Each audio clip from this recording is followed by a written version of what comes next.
23 शिकों में तरमीम की तजवीज़। इलेक्शन कमीशन ने स्टेक होल्डर से 7 अक्टूबर तक तजावीज़ मांग ली हैं।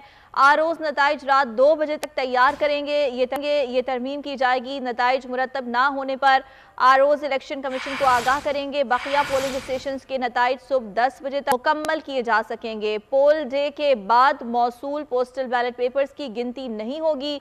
इलेक्शन ट्रिब्यूनल्स पिटीशन का फैसला 180 रोज में कर सकेंगे।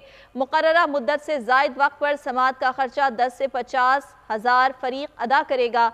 इलेक्शन ट्रिब्यूनल्स 3 दिन से ज्यादा समात मुलतवी नहीं कर सकेंगे। इलेक्शन कमीशन ने सियासी जमातों के इंट्रा पार्टी इंतखाबात पर निगरानी सख्त कर दी है। सियासी जमातों के सरबराहान इंट्रा पार्टी इलेक्शंस का शेड्यूल जारी करेंगे।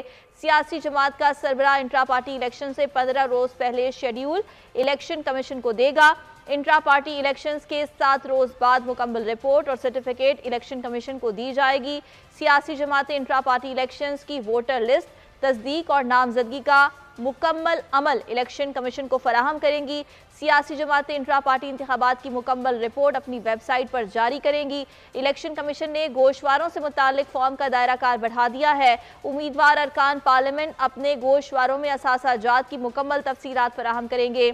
जमीन, जायदाद, रकम और दीगर असासों की मुकम्मल तफसीलात जमा कराना होगी।